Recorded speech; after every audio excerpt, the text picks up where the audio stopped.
મિત્રો, આજે આપણે વાત કરવાના છીએ સૂર્યશક્તિ કિસાન યોજના વિશે, જેમાં ખેડૂતોને દિવસે 12 કલાક વીજળી પૂરી પાડવામાં આવે છે.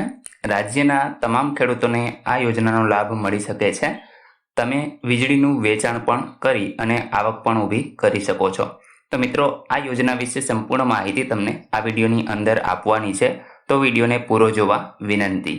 જો તમને વિડીયો ગમે તો લાઈક કરજો, તમારા મિત્રો સુધી શેર કરજો અને ચેનલને સબસ્ક્રાઇબ કરી લેજો, જેથી એવી કોઈ પણ માહિતી આપ સુધી પહોંચતી રહે. તો ચાલો શરૂ કરીએ. તો મિત્રો, સૌપ્રથમ તો આપણે યોજના વિશે માહિતી મેળવી લઈએ. તો ખેડૂતો સૌર ઉર્જા ઉત્પન્ન કરી અને વાપરી શકશે, તેમજ જે બચે તે વીજળીને ગ્રીડમાં વેચી પણ શકશે અને પોતે આવક ઊભી કરી શકે છે. આ ઉપરાંત ગ્રીડના સપોર્ટ સાથે દિવસ દરમિયાન આશરે 12 કલાક સુધી વીજ પુરવઠો મળી શકશે, તેમજ વીજળી જ્યાં ઉત્પાદિત થાય ત્યાં જ ખેડૂતો તેનો ઉપયોગ કરી શકે છે. હવે મિત્રો, આનો લાભ કોને મળવા પાત્ર છે? તો તમે જોઈ શકો છો કે રાજ્યના તમામ ખેડૂતોને આ યોજનાનો લાભ મળી શકે છે. સહાયની વિગત જોઈએ તો ખેડૂતો સૌર ઉર્જાથી ઉત્પાદિત કરી શકશે અને વાપરી પણ શકે છે. ત્યાર પછી જે બચે તે વીજળી ગ્રીડની અંદર પોતે વેચી અને આવક મેળવી શકે છે. હવે મિત્રો, આપણે જોઈએ કે યોજના માટેના માપદંડો અને ધારાધોરણો શરતો શું રહેશે. તો યોજનામાં ખેડૂતો 1 હોર્સ પાવર દીઠ 1.25 કિલોવોટ લેખે ખેડૂતો જેટલા હોર્સ પાવરનું જોડાણ ધરાવતો હોય તે પ્રમાણે સોલાર ફોટોવોલ્ટિક પીવી સિસ્ટમ સ્થાપિત કરી શકશે. સ્વખર્ચે વધુ સોલાર એનર્જી ક્ષમતા મર્યાદામાં રહીને આવશ્યક તાંત્રિક મંજૂરી લીધા બાદ સ્થાપી શકે છે. પરંતુ સબસિડી ખેડૂતને જેટલા હોર્સ પાવરનું જોડાણ ધરાવતો હશે તેમાં 1 હોર્સ પાવર દીઠ 1.25 કિલોવોલ્ટ પૂરતી જ મર્યાદિત મળવાપાત્ર રહેશે. જે ખેડૂતો યોજનામાં જોડાય તેમના ખેતરમાં સોલાર સિસ્ટમ સ્થાપિત કરવાના કુલ ખર્ચની રકમના 5% રકમ પ્રથમ તબક્કે ભરવાની રહેશે, જ્યારે બાકીની રકમ કેન્દ્ર સરકારની સબસિડી, રાજ્ય સરકારની સબસિડી અને ખેડૂતો વતી નાબાર્ડ અન્ય નાણાકીય સંસ્થા પાસેથી લોન તરીકે મેળવવામાં આવશે.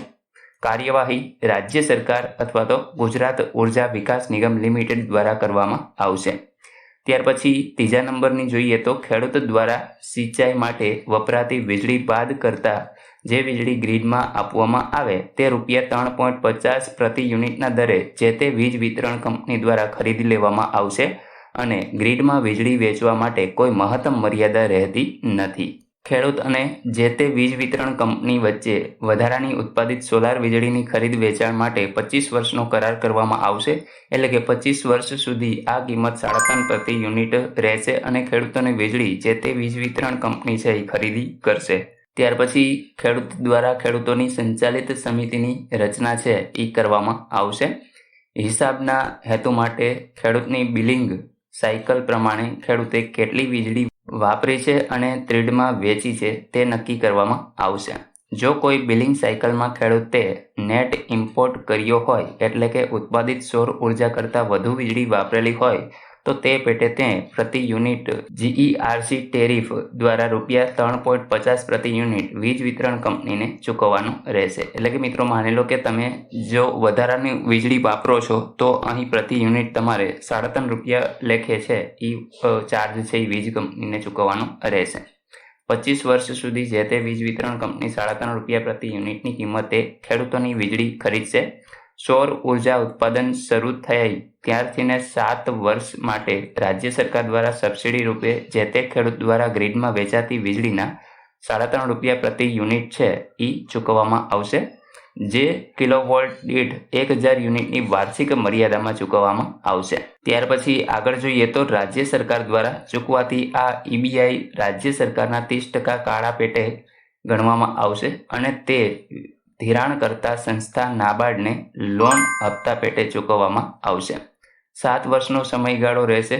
રાજ્ય સરકાર ચૂકવણી કરશે, ત્યારબાદ સરકારની સબસિડીના ભાગરૂપે મેળવેલી લોન પૂર્ણ ભરપાઈ થઈ ગયા બાદ EBI ચૂકવવાનું આવશે નહીં, પરંતુ જે તે વીજ વિતરણ કંપની દ્વારા ખેડૂતો દ્વારા વેચાતી વીજળીની ખરીદી ચાલુ રહેશે અને ત્યારબાદ બાકીના 18 વર્ષ સુધી તે પેટે વીજ વિતરણ કંપની દ્વારા રકમ છે એ ખેડૂતને મળતી રહેશે.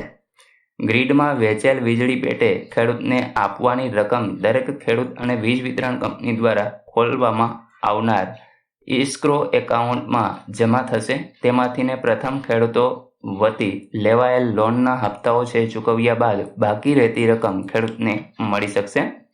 ત્યાર પછી ખેડૂત જો ઓછી લોન લેવા ઈચ્છે તો 5%ના સ્થાને વધુ રકમ અપફ્રન્ટ છે એ ભરી શકે છે. આ યોજનામાં જોડાતા ખેડૂતોની કૃષિ વિષયક વીજ વપરાશ માટે અન્ય કોઈ પણ સબસિડી છે એ મળવાપાત્ર રહેતી નથી.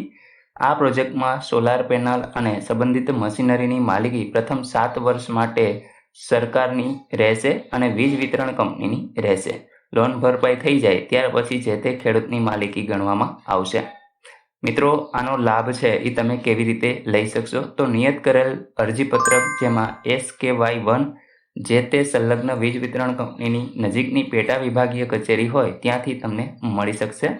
અમલીકરણ કોણ છે? તો ગુજરાત ઉર્જા વિકાસ નિગમ લિમિટેડ એટલે કે GUVNL દ્વારા નક્કી કરવામાં આવનાર ધારાધોરણ મુજબના જે પણ ઉપભોક્તા હશે એ અહીંયા અમલીકરણ કરશે. વધુ માહિતી માટે તમે વિભાગનું સરનામું જોઈ શકો છો. ઉર્જા અને પેટ્રોકેમિકલ્સ વિભાગ, બ્લોક નંબર 5, 5મો માળ, સચિવાલય, ગાંધીનગરથી આનો અમલ થાય છે. અરજીપત્રકનો નમૂનો તમારે જોતો હોય તો તમે મિત્રો અહીંયા જોઈ શકો છો વેબસાઇટ, GUVNLની વેબસાઇટ છે એના ઉપરથી મેળવી શકો છો. અને તમારે વધુ માહિતી જોતી હોય તો તમે આ વેબસાઇટની મુલાકાત લઈ અને વધુ માહિતી પણ મેળવી શકો છો. તો મિત્રો, આશા રાખું છું કે આ વિડીયોની અંદર તમને સોલાર પેનલ વિશે તમામ માહિતી મળી ગઈ છે અને તમે વીજળી વેચી અને આવક પણ ઊભી કરી શકો છો. જો તમને આ વિડીયો ગમે તો લાઈક કરજો, તમારા મિત્રો સુધી શેર કરજો અને ચેનલને સબસ્ક્રાઇબ કરી લેજો જેથી આવી કોઈ પણ માહિતી આપ સુધી પહોંચતી રહે. વિડીયો જોવા બદલ આપનો ખૂબ ખૂબ આભાર. મળીએ એક નવા વિડીયો સાથે. ત્યાં સુધી જય હિન્દ.